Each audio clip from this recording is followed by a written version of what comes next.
I was talking, and suddenly I heard the recorded speech of myself about 10 seconds Behind? behind. Yeah. Okay, so you have a window open right now. I have a window. Yeah, you have a Yes. window open on the computer that's actually watching the critique. The same link Yeah. other people are using to tune in. So you have to Oh, close that window.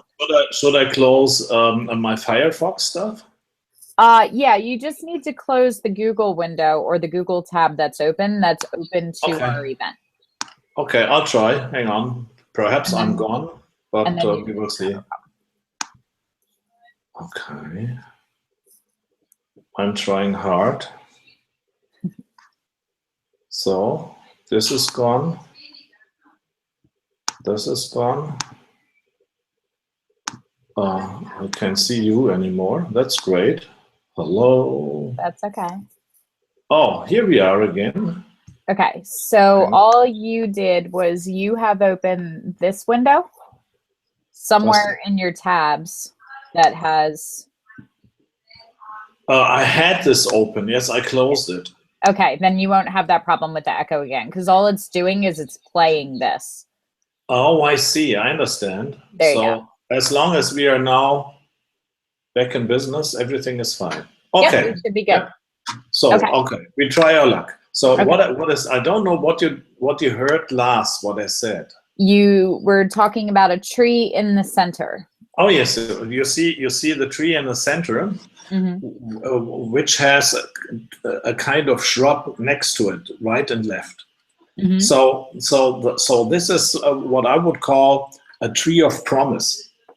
Okay. Okay. And I am and everything I can see through this gate is a kind of promise of whatever you think your personal heaven might be. Okay.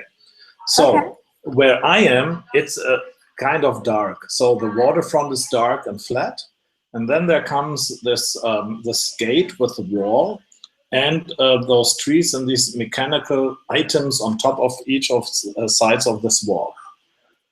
So the thing didn't look as well as I thought it is. So I had to do quite a lot of retouching. What I did is on the right-hand side, spectator's view, you see at the upper corner, you see this parts of this tree. So I copied this and mirrored it to the other side to get a kind of balance in this thing. The same I did with the clouds in the sky. And I had to clean up stuff which had been on the banks of this gate on the right-hand side. So, and then I adjusted the colors and brushed in colors so that I would have a kind of smooth green with the sheep there, a little bit more accentuated sky. And then I worked a bit on the trees there to have this tree of promise, which I see, which should be a faint promise, not very prominent, but a faint promise.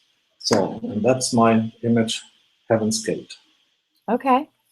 I like this image a lot. I am appreciating that it's got a lot of symmetry and also a lot of dichotomy. So we have these very geometrical lines kind of coming forward with the edges of the gate here, and it's got more of an industrial kind of feel, and then it does seem to open up, which is nice.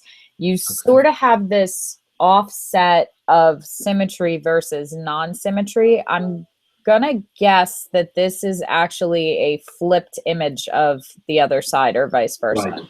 Yep, right. That's right. Which I'm totally okay with because I can appreciate the idea of it. However, since we're not creating perfect symmetry, it stands out a little bit. So if you're going to borrow from one side in order to even up from the other, you either have to commit or take away. So it's simple things like if you take it and you flip it and you want people to believe that there happens to be two trees on either side that are reaching out like this, then I would just go in and I would remove some of these little branches here and some up here just to change the shape of the tree so that it isn't an exact replica of it. If you're going to commit to creating the symmetry on either side, then I would also go in here because you have this sort of row of taller trees and then they get short. And if the focus is this promise tree in the center, then I think pulling these and also mirroring them on the other side would help to draw that focus dead center in to this tree that stands out in the middle. I love the saturation with the green. I love the wildlife. I love that the sort of promise tree and the shape in the grass, that they're all sort of framed and vignetted by these trees and the bridge or the walls of it. I think that it makes a really nice draw into the center of the frame. I think it works overall. There's just a couple of little tweaks where I think you have to decide if you want that mirrored feel, or if you want to continue the illusion of making it seem like that's just how it was, in which case one of the trees have to change, or both of them. Does that make sense? Absolutely, yeah. I'm so glad that you're, you know, having a thorough look at my images, because sometimes, just as you said with this tree line, you know, I'm sitting there and say, God damn it, why didn't I think of it myself? You know, sometimes you have to got your nose rubbed into things, and it helps then if you do another image, you start to look at it much more thoroughly than you might have done without any critique on other stuff. You know? Yeah, it's the fresh pair of eyes. I get that way too. A lot of times after I'm done an image, before I flatten and save it, I'll leave it for a day and then come back to it, and just stepping away from it or working on some other images gives me fresh perspective with it. Yeah. Okay, tell me about this one. Okay, I do not see it right now in full. You know, I don't know how the other guys see it, because it seems to be, yes, okay, now, there we go. Now we are in business. Now, wait. Done one too far, okay. Okay, so this image is strategic orientation, is straightforward and up into the sky. It's as well a composite image. I was walking through this tiny town in the Netherlands, and I saw this building at night. It had been illuminated, and I was standing there and said, "Oh my God, that's how I always wanted it to be, to see the you say Milky Way, the stars in the sky." And I shot this image, and had wanted then to mount in stars. So back home, I pinched an image. Since I'm not selling it, I hope it's okay for the purpose of working with an image, and painted it in, and then I had to adjust the colors and the brightness of what I had of the building to match it. So I wanted it to become let's say united, what I brushed in and what I had as image I took. Okay. I love the concept of this. I think as a composite that it actually works really well. And one thing that you're always looking for is the edges, because they usually get the halos of color or light around them, and they're usually the giveaways. So I think that you did a good job with that. The things that aren't necessarily working are, I think, the color theory and the fact that you have the light changing color so much. So you have this really warm light here, and then you have the very blue, and then you have the red, and it's a little confusing for the eye. And then you have these really, really harsh highlights on the roof showing up. And I think that it gets a little distracting for the viewer, because we tend to pay attention to the brightest parts of the images. So it's here, and it's here, and it's here, and then it's up here, and then it goes up to here, and then it goes up. So there's a lot of jumping around, I think, and discontinuity with it. I'd like to see more of the building. If we're adding in all of these light elements, and it looks like the building is lit by set-in lighting at night so that you can appreciate it, but this one might have benefited from actually bringing artificial lights on set, just so we can get some of the detail in the windows and the shadows here, because we lose almost the whole second floor. Yeah. I have to say, in my defense, that we were just walking home to the ship from a dinner, and I just had by chance the camera with it. It's been a snapshot. Okay. I didn't have anything with me to, but yeah, it would be worth, something like this would be worth really planning it and going there on purpose and taking the gear with them. Exactly. Yeah, absolutely. Exactly. Yeah. And I think that that's the point. Like, I'm totally okay with you bringing it to critique as far as the composite works. I do think that it works, and that especially untrained eyes wouldn't go, that looks photoshopped. Like, for me, when somebody that's not a photographer or retoucher goes, oh, that's over photoshopped, you really, really overdid it if the untrained eye is looking. So I don't think that people that weren't looking for a composite would pick this up and go, that's obviously, you know, several images brought in and stitched together. So in that regard, I think it's a success. I don't buy off on the, in my defense, it's just a snapshot, because if you're willing to put it together and put it out, then you're submitting it for critique and judgment. So if it's a snapshot, then I absolutely think when you get back, you go, hey, you know, this would totally be worth it to go back and make an art image for it. That's right. That's the purpose behind it. I had to try it at home, whether it would work, in order to evaluate whether it would be worth going back and doing it properly. Yeah. Yeah, and I think now that you took the images and stitched them together, you can definitely see the potential for it. So I would be very interested in Sphere 2 to have that be one of your assignments, to go back and recreate from some of your snapshots. It's about a day's drive from my house. That's all. Okay, yeah. You're used to other distances, I think. Okay, great. No. You're absolutely right. I'm not arguing with you. It doesn't necessarily have to be this specific building either, but I love the idea of you going and taking lights and really planning out and shooting a building that has interesting architecture and working on the composite. It doesn't necessarily have to be the same exact thing. But then we could have ample of possibilities. Yep. Okay. Yes. Okay. All right. Tell me about this one. This is an image. We were there on a canal in the Netherlands, and we were waiting for the bridge to open so that we could pass. And I saw the thunderstorm arriving, and it's been one of these stomach things again. So I rushed off the boat and had to take this image, because for me it has something like the day after tomorrow with it, not with the ice creeping in, but it's this dark thunderstorm which is coming. So we have here the strategic orientation is a diagonal in this image on various things. And what I liked is actually that the line of trees prolonged towards the stuff which is on the windmill. Yes. The green stuff. And so what I wanted there was to have on one side to have this really dark thunderstorm, and on the other side patches of light, like you can see on the grass in front of the windmill. Mm-hmm. So, and then we have the darkest spot on the low corner left, and the brightest spot on the upper corner to the right. So I think it's not really well balanced, but the lines work with this image.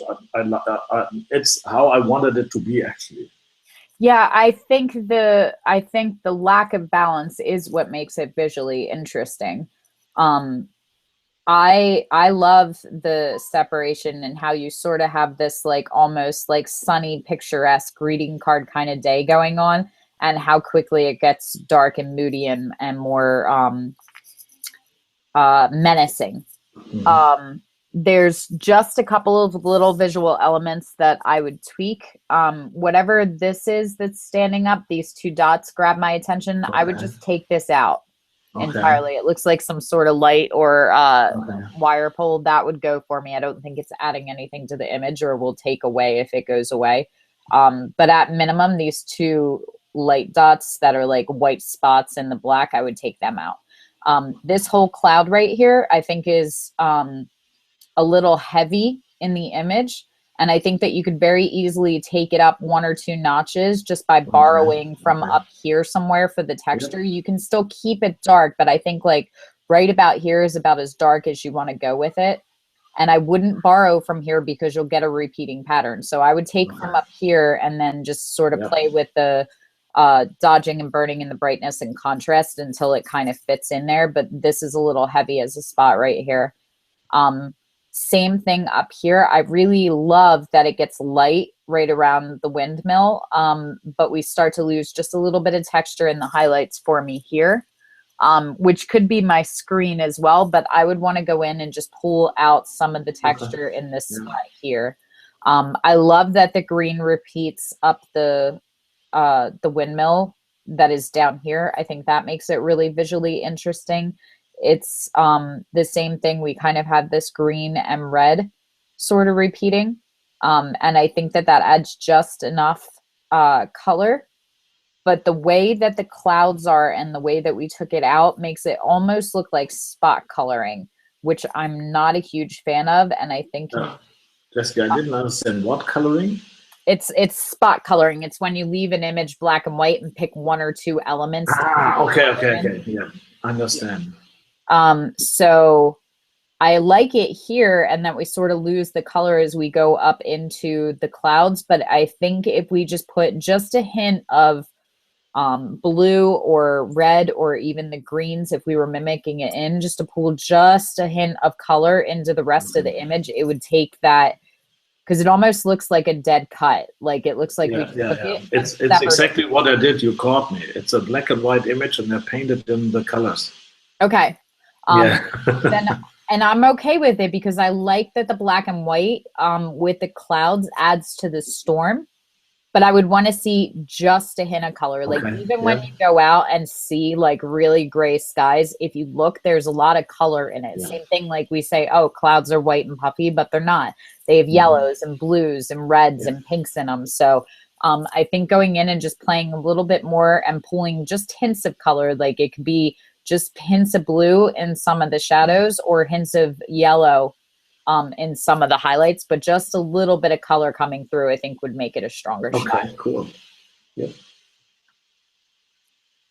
Okay, tell me about this one. Okay, that's one of my feel good, chill out images. Okay, for me, this transports a feeling when I look at it. So my wife and I, we love seas, Mediterranean seas, or being at the beach. And this is a shot done from the flybridge of a motor yacht. And it just represents this calmness you can find sometimes on the sea, where I personally, because of the present experience you've had on a boat like this, I can almost feel the warmth and the breeze and can smell stuff. And for me, this bluish thing has something.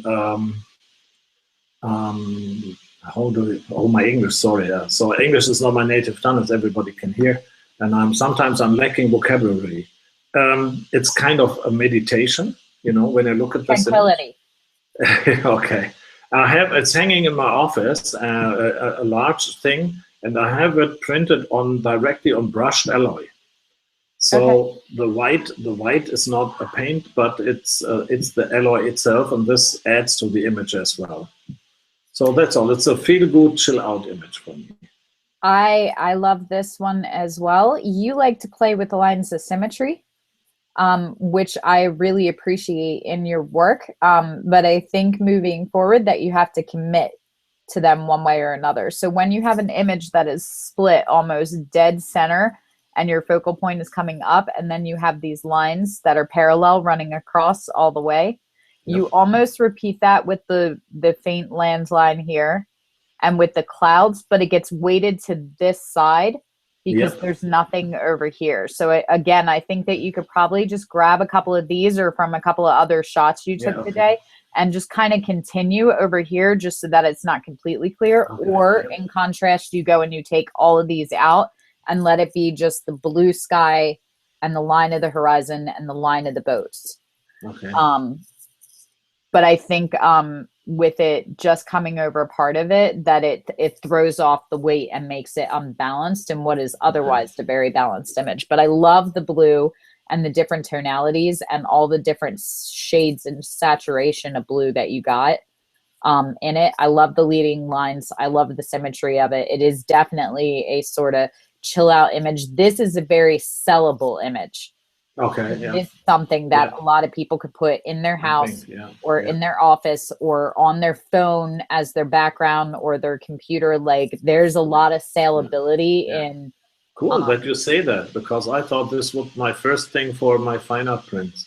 Good. Yes, absolutely. This would be one that I would pick because it appeals to anybody that has a love of the water, and it has that sort of tranquility. It's easy for the eyes. So this is what I would say is a resting image. Like you have images that have tons of interesting things and details and work going on that you just can look at for an hour all over the image, and find all the details. And this is one that I would put in front of someone that has a very busy life. That is a chill out image that just gives them something to look at and go, you know? Yeah, okay. Yeah, exactly. Yeah. Cool. Okay, tell me about this one. That's a different kettle of fish. It's a cylindrical panorama. You have to, it's not, we don't see it 100% right now because the mountain, the Matterhorn is dead center in the middle of this panorama. Okay. So it's magnified a bit. Yep. Okay. So you have to imagine this thing is printed out, and I see it that way. It's about, or it's supposed to be at least 6 feet wide and 1 foot high.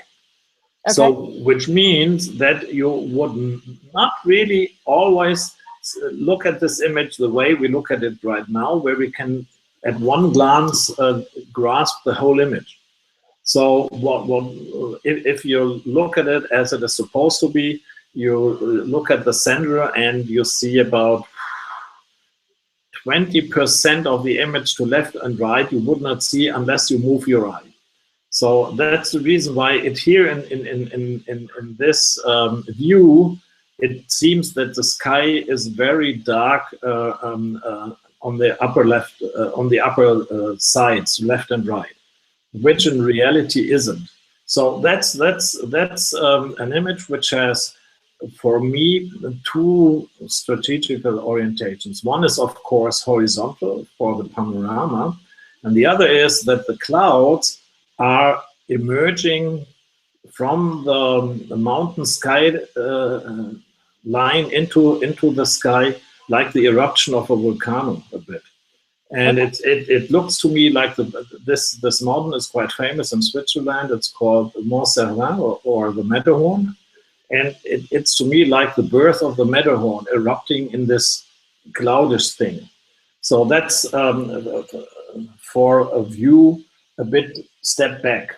But if you go into detail, you can see a lot of details in this panorama. What I like there is that I was lucky enough that the line, this alpine line, has the same height. So that if you have it, as I did it, flat as a cylindrical thing, you don't have the impression that the alpine's horizontal line would, let's say, drop to one side. It's fairly straight on. So I like the colors in it, and it's as well coming best out in brushed alloy, actually. Yep. I like this one a lot, and I'm always very intrigued by these full 360 panoramas and what it is to actually take that and spread that out into a single image. I love the color. I love the texture. I love the eruption technique that we get. There's a couple of little spots in the sky right here. Yep. Down here and over here that I think kind of pull away a little bit. So I might go in and just touch those ones out because you have all of this energy going this way, and it's almost like an ocean wave, like the way that you would expect water to break. So these are disruptions in that visual flow for me. If we go in a little bit, it looks like these are. Oh, that's an antenna. Okay. That for me is the biggest visual distraction. I might be inclined to just take that out because I don't think it's essential to the image. Piece of cake, yeah. Yeah, I would take that one out. I was trying to figure out if it was an antenna or if it was actually clouds coming out, like smoke coming out of the chimney. Okay. In which case, if you wanted to keep it, I would just bend it to the same motion Right. of the clouds. But I would say just get rid of it altogether. I don't think it's Okay. necessary. Okay. The image is beautiful. I love all the texture. If there's any information to be recovered in some of the highlights of the snow, I might go in and touch up that just a little in certain places. But that's really starting to nitpick it for printing. This is another one I think would be a beautiful print to have. Yeah. And I And I think would. one could very well sell it in the village there, which is called Zermatt. Mhm. I just wanted to say with the snow, you're right if you look at this image there. But if it's printed on brushed alloy, you get the structure from the material which is printed on. Okay. So that's the reason why I left it, because the blank brushed alloy is giving the structure Okay. to the snow.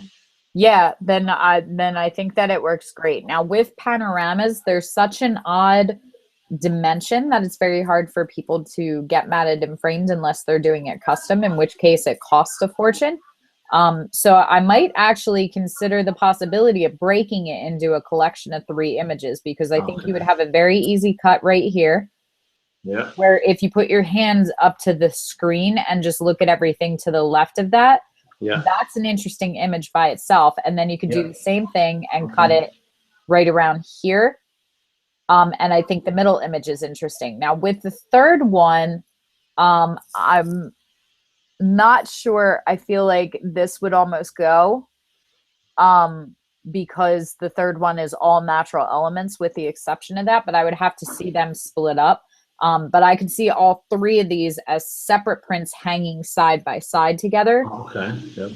That would make the single image over, say, someone's couch or their fireplace mantle, or in the office, behind the counter desk or customer service. But yeah, I definitely think that this one has a lot of saleability too, and the ability to see panoramas in smaller images where each image has its own strength singularly and together also triples the potential revenue, because you'll have people that'll come in and go, I really just want it from here to here, and they'll buy one, or they'll buy all 3 and set it. And it's not necessarily about the strength of the image per se, as much as they might not have a space that they can put that long of a print on a wall. It might not fit with their dimensions in their house or their office. So cool idea. Just things to think of. So, okay, that's all 5. Yeah. All right, let me stop screen sharing. All right, so well done. Let me pull up the email you sent me about Sphere 2. How are you feeling after completing the first sphere? Okay, the first sphere, 0 and 1. Let's say I swapped cohorts, and I felt somewhat that could not be the right track. So once I moved into your cohort, that changed. But still, I was not too happy with the concept of pre-written critiques that everybody had to go through, Okay. And then I watched the critique you had with Lee Crow. And that was the first time I realized, wow, life begins at Sphere 2, hooray. And there's something very individual one could do. And that really fired me up. So I intended to go on, but now I'm really thrilled. I'm really thrilled, and I have tons of ideas actually. And my question would it be impertinent if I, let's say, as a kind of wish list, would write my challenges myself? That's actually exactly what we do in Sphere 3. But if you know what you want to work for, absolutely you can do that. I would. So that's exactly what I'm looking to do. So teachers are like maps or GPS. Like you say, I want to get from here to here, and then GPS goes, take a left and then a right and then stay on for 50 miles. My job is to be the compass. So you go, this is where I'm going, and I go, that way is north, and you plot the course that best suits you. So that's exactly the idea. So it would be just a suggestion, of course. You know, if you say, "Hey, come on, we have to do it differently," no problem at all. But well, the idea with Sphere 2 is to suit whatever you're trying to get to. So with where you are now, walking into level 20, where do you want to be when you hit level 30? okay, so as you have seen now with the images I submitted here, I kind of have left my comfort zone and did stuff I have somewhat neglected before, like landscape and that stuff. I had the images, but I never worked on them really. Besides my chill out, feel good image and the cylindrical panorama of the Swiss Alps. But this helped me a lot. So I learned a lot retouching techniques and brushing in techniques, which I can apply as well for the stuff I'm heading right now. So Sphere 2 would be establish my first basic of commercial shooting, which is headshots. Okay.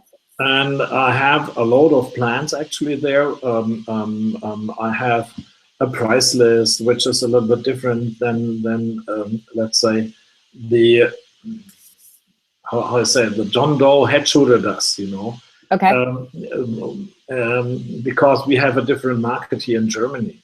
And I use it already shooting commercially, and not on a scale as I want to have at the end of this year or at the end of Sphere 2. So I want to establish my head shooting business, what is my homepage concerned, my advertising stuff is concerned, and the story, at least the storybook, if not more, for a kind of documentary video, which I want to have as an appetizer that describes me as headshot photographer. So, and I have given myself, therefore, I'm always like to put me a little bit under pressure, 2 months to have it established and to finish Sphere 2. I love that goal. I'm all about you setting timelines and continuing to move forward. That actually really helps. And with the speed that you did through the foundation Sphere, I don't doubt that you could do it. So. And I have to say, entering now or having the possibility at my fingertips to enter Sphere 2, that had put off a lid of the a jar of my creativity, actually. So there are eruptions coming out of my head, and I have lots of stuff and lots of ideas concerning this. But actually, this headshot stuff is concerned, or should be my basic business line. So I do not want to do 100% headshots, you know, 10 sessions a day, 5 days a week. My dream would be, if I'm well established, to get well-paid headshot sessions for perhaps 10, 15 a month. And I want to do other stuff with my photography in the spare time. Okay. Like I want to establish as well a kind of fine art print stuff, which would be then my goal for Sphere 3, actually. Okay. Slow down. Slow down. You're excited like me. This is why I like you, because you get on the train and roll. Okay, so 10 to 15 headshots a month is what you're looking to do. That's one every other day. Does that still sound like you're scaling back? It could be. No. I have to say, I do not have to realize a certain turnover per month. Okay. So all my bills are paid. Okay. And my wife thought, when I sold my company in 2011, she said she thought about cruises. Okay. Cruising, you know, the world. And I said, I have another idea which might surprise you. I'm going to become a commercial professional photographer. And she said, oh my God, you again. I said, yeah, I'm still young enough to do it. Well, young enough is relative. So I still have a couple of years. I really want to establish myself as a photographer. Okay. So you said 10 to 15 headshots a month. That's like one every other day. Does that sound like the right amount, or would you like to scale that back even further so you have time to do landscape and fine art and other stuff? Okay, now at the beginning I would do more headshots than that, because I want to get known, to get this business going. Do you want to be known as a headshot photographer though? or are you as well seeing in my area as a headshot photographer, Okay. if people think, and I had a couple of weeks ago, I had been very high nosed.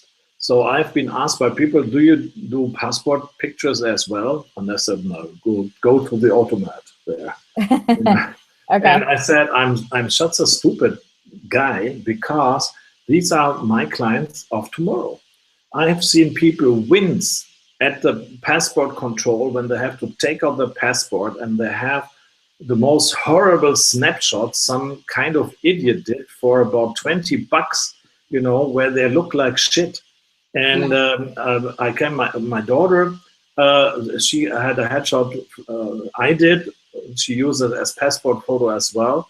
And the lady at the office where they collect the data and the picture and you get your passport, she really stopped and she said, oh my God, who did this shot? So, and I said, okay, if this happens a couple of times and you do passport pictures at a reasonable price and they are just blown away by the pictures they get, these are the clients who say, okay, I can trust him as well to do a good headshot for a good amount of money. Yes. So I started already doing these passport things and the people go crazy. So I'm charging in US dollars, it might be around, well, at least 60 US dollars for a set of passport pictures. And people pay it. And they're happy with it. I would actually consider maybe doing the opposite, where you're including a passport photo in a portrait session. So that comes as well. I Yeah. do this as well. So everybody who has got a headshot session gets a passport thing as well. I like that. Yeah, but I do as well take the people who just want to have a passport picture. Okay. And then yesterday I had two people in my studio, and they just came in for a couple, and they came in for passport photos, and it was fun. And well, I added 2 headshots of each of them as well, so they ended up spending more money than they had intended. Okay. And I got a good reference, and I was quite happy. It was a fair amount of money I did with it. This shouldn't sound high nose. I'm a rather fast shooter, so I had these guys in there. So the wife and her husband both a passport shot, and then I had everybody in front of my lens for a headshot, and I got 2 good headshots out of each of them, and I spent 14 minutes shooting time for everything.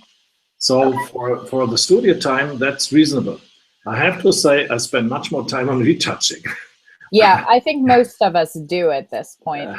I would look into the possibility then of doing portrait sessions that include a passport photo, or having a passport day where you can bring in a bunch of people and just know that like every Wednesday is your passport day and people can book sessions. If you're shooting them at like 14, 15-minute increments, then I would say schedule them for every half hour so you can just have a passport day where your head is in that frame and you can knock out a whole bunch of them, and that would probably cover all of your income for that week or that month. But rather than, it's the same way that I do critiques, like I'm doing 7 of you today, and the other masters go, oh my God, I don't know how you do it, but I only have to do my hair and makeup once a week then.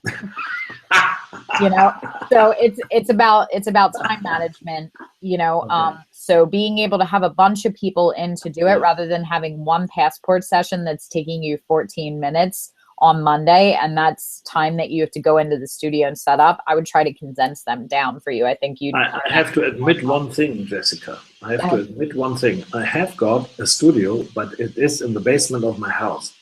That's where my first one was there. Oh, okay. And I will, and as far as I think, I will never ever hire a studio. I'm okay with that. And so scheduling people like this, I would have, okay, I have a spare kind of apartment in my house which I could use as a kind of reception area, but I would not have an assistant, I would not have a makeup artist, and I would not have somebody who does hair. And they come in and just shoot them. So I would do something a little bit different with the scheduling, but okay, no, it's fine. Yeah, we fine tuning comes afterwards. I'm very open to suggestions there. I mean, Because I don't know. I'm interested what you think about it. So I do not want actually that people come in with a makeup, and I'm not having a makeup artist. So I would even shoot somebody, even a woman without makeup. A little bit of mascara and a bit of lipstick is fine, but no tons of powder and stuff and smearing things onto the skin. I'd rather do that in retouching then, doing everything fine, and I still have the skin structure intact. a good makeup artist leaves the skin texture intact and only gets rid of blemishes. All of my girls that come in, I can still see all of their texture. So it's just working with a good makeup artist. If you're getting that caked on appearance, chances are they're overdoing it themselves. I'm totally fine with you not having a makeup artist that you work with or that's doing makeup in the studio. But I would definitely recommend connecting with a makeup and hair salon and having someone you can recommend them to. And that tends to build relationships both ways. Okay. So, you know, if you have a salon that you're always sending people to and they're like, oh yeah, well, you know, he sent us over there and recommended you, then they're going to do the same thing. And when they hear someone talking about, I need new photos or I need family portraits or, you know, whatever it is, they're going to go, you want to talk to this guy. So I'm still all about it. Coming from the standpoint of I can take someone with no makeup and do their eyeliner and their mascara and put a full face of makeup on them in post, having a good makeup artist saves me an hour of time in post. So it's up to you how much time it is, but it can be worth it. It's always time or money. It's a question of finding a good makeup artist, actually. Yeah. Yes. So as long as I don't have any, I have to do the retouching myself. Yeah. But again, I think that you could find some reputable hair and makeup salons that do it for proms and weddings and just where the girls go normally. You know, this might be a good time to employ your daughter because she or her friends might know good places to go, or even your female clients. But I definitely have seen the benefits of having a really talented makeup artist on set. Do we have time for a short, funny story about makeup? Absolutely. Okay. My hairdresser, and that's, I'm perfectly okay with this. He is really gay, you know, and he calls me darling all the time and is going through my hair and that stuff. So, and I said to him, you know, I have to learn more about makeup. Could you recommend some kind of coiffeur or store where I could go and learn a bit about makeup? Yeah. He said, you can go there and there and there. And then I said, you know, but wouldn't it be strange if a guy like me would come in there to learn about makeup and said, oh my God, we are in Cologne. There are tons of guys there for the makeup. See, you'll be right at home. Yeah. And honestly, like the girl photographers tend to know more because we tend to do it ourselves. But at the same time, I definitely think it's beneficial, especially if you're doing a lot of it and retouching. Because then if you make a recommendation and they take you up on it and go to the salon, great. Absolutely. Yeah. But I will say that having a professional makeup artist work in my studio for the last 5 years, not only am I now able to do even eyeliner, which I could never do before, but watching the way that they do makeup on the face in person also very much improved my ability to do makeup in post. Okay.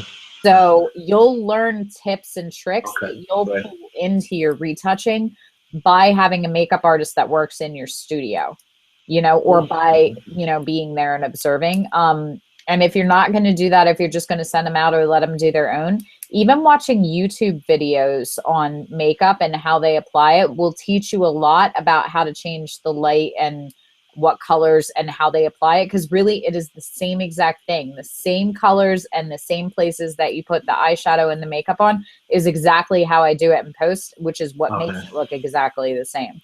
Okay. So things to think of. So if you do want to go that route, I'd still recommend like taking a makeup class or watching tutorials because it'll help you get better at it and faster at it in post.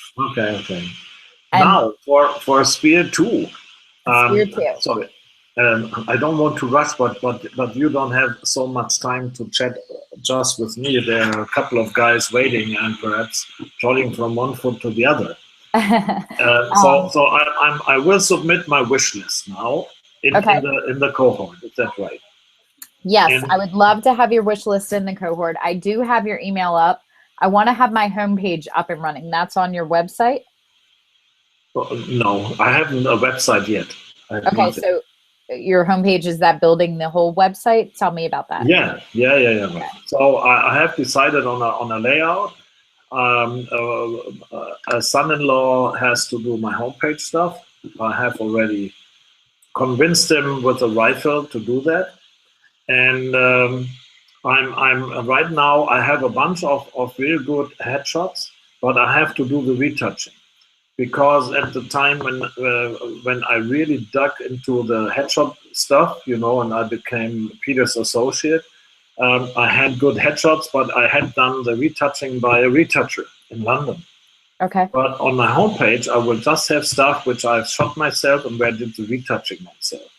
So one of the assignments or challenges would be to retouch all my good headshots I want to have in my homepage myself. So we would have an SOC of the shot.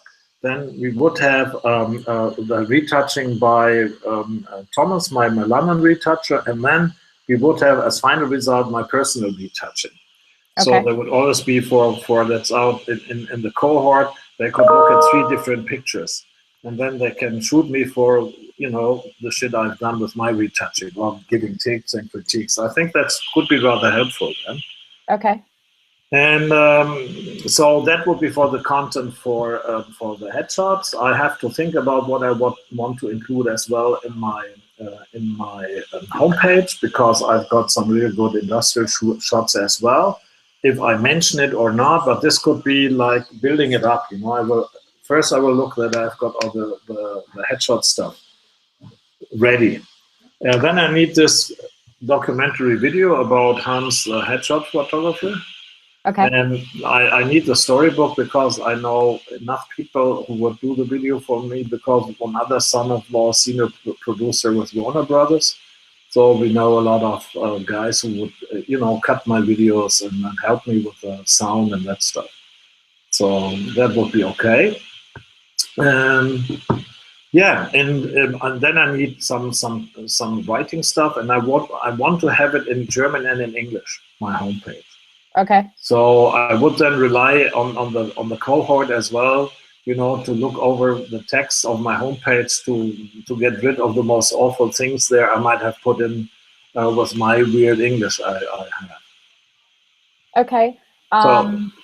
So we usually do, we call it's still critique levels, but most people aren't bringing images to critique in Sphere 2. It depends on what they're doing. So like Sandra brought me the rough draft of her book layout before she sent it to the printer. And Paul brought me some of the information for his live and uncut show. So I think that would be a really good level 24. Where we can get together, and if you have the writing all together, I'll go over it before we meet and send you back an updated one, because that's the other thing I do is write. So I'll make sure that it's all grammatically correct and translates properly. Cool. Fantastic. Yeah. So what I would suggest is I will write down a kind of let's say a wish list of challenges myself, and then when you had the time, and I put it in your house of Lark there, and if you had the time, and I wait until you say okay, or say no, we need for 23, we need something different, we have to change, the 25 should be 22 or whatever. No, I think you're on point. Looking at your email here, I think that you have enough good stuff to build it. You're just a little scattered because you like a lot of different areas, which I'm fine with. I don't think that you have to choose which one between like architecture, landscape, or headshots. But I do think that if you're looking to make the headshots the basis of your financial income, Absolutely. that focusing the entire sphere 2, especially if you're only going to spend 2 months and you're going to put yourself in gear to do that, I would say put all of your sphere 2 focus towards the headshot things. Absolutely. And if we get that done and we get it up and running and you're happy with it, then sphere 3, we can move towards fine art or landscape or something else. Then you can work on more of that. So it seems like sphere 2 would be more of a business-based sphere than an art-based sphere. The local market, do I want to incorporate work or not? Advertising, how and where? I'm thinking of 1 or 2 big ones on my billboard in my town. I don't necessarily think that you have to do billboards. All of my business, 100% of it comes from Facebook social media, and I don't pay a dime for it. So I'm all about guerrilla marketing and not investing dollars, but it's one or the other. Either you're investing the money or you're investing the time. No, I'm fine, because my wife always says I'm a silverback, so guerrilla marketing would be good. Okay, good. This is the time to tell you that I do not see myself shooting heads 8 hours a day, 6 days a week. That would kill my creativity. But for a limited time, going for hardcore would be an interesting challenge. I don't think that you necessarily have to do that. What I would like to see from you in one of your first levels, here's my recommendation. I'm all about you writing your first sphere. I would like one of the beginning levels to be you doing some research and finding some amazing videos from other photographers that are intro videos that you love. Just to do some research, I would say at least 3 of them, and see what the common elements are. How many shots are they taking? If you can count the cuts in it, what points are they hitting on? What is it that's making you want to go and be photographed by them based off of their video? I'd also like to see a collection of your headshots that would make the front page of your website. So what your final portfolio is.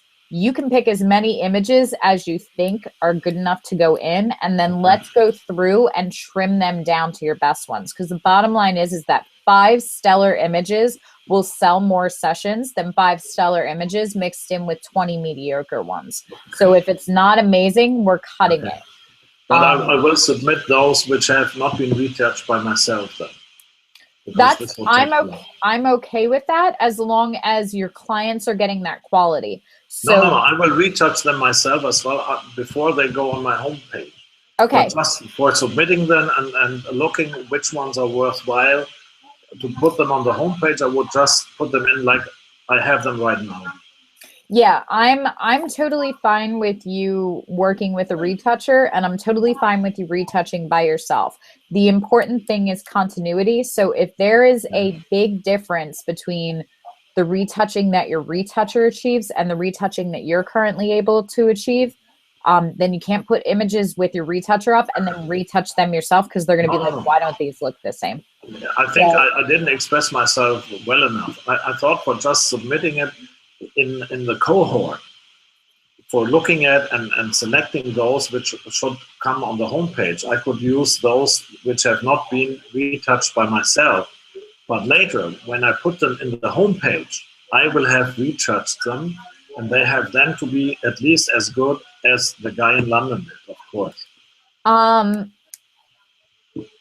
I don't see the point in putting them up with the retoucher if you're not planning on using them on your website. It seems like sort of a useless. Okay.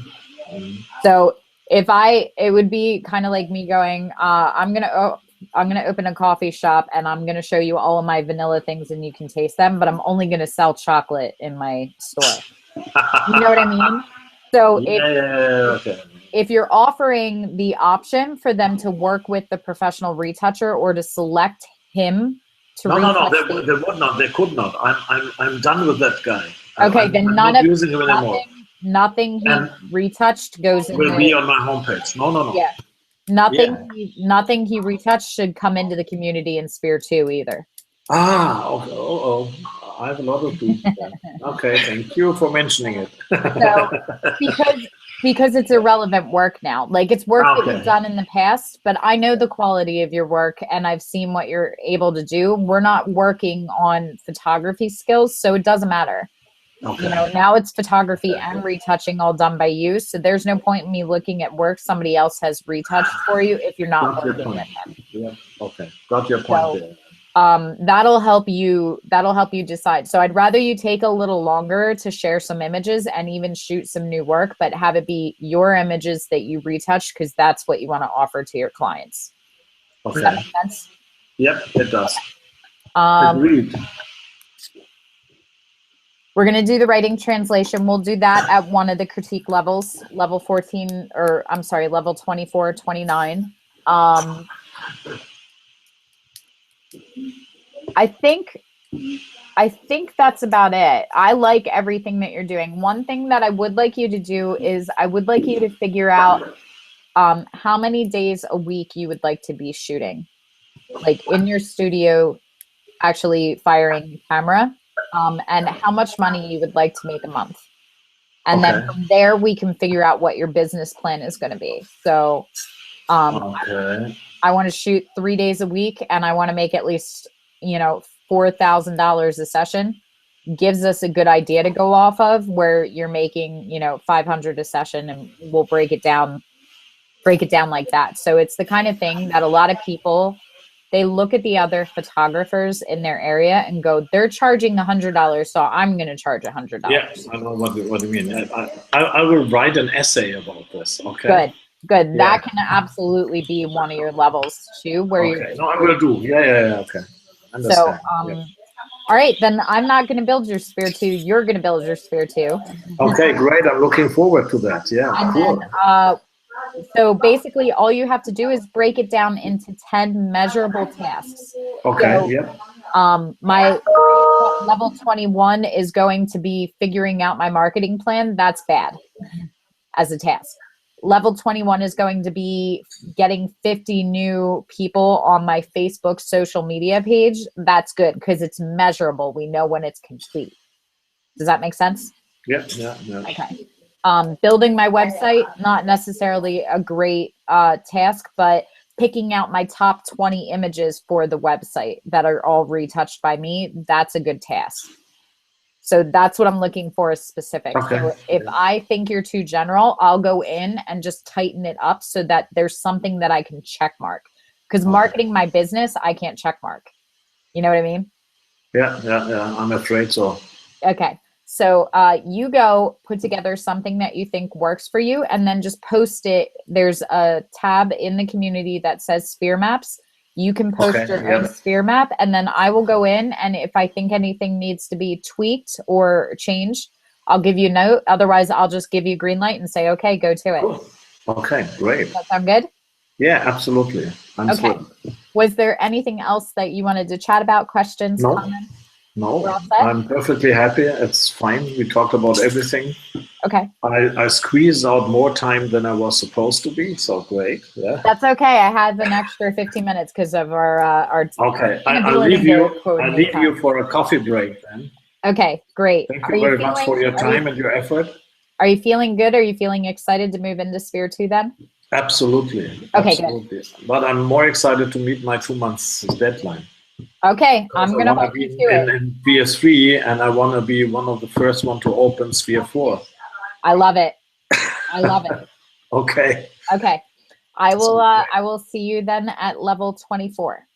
Absolutely. All right. Bye, Hans. Well, thank you very much, and good luck, and have a nice day, despite all the sessions you're going to have. Always. These are my favorite days. I'll talk to you soon. Bye-bye. Bye.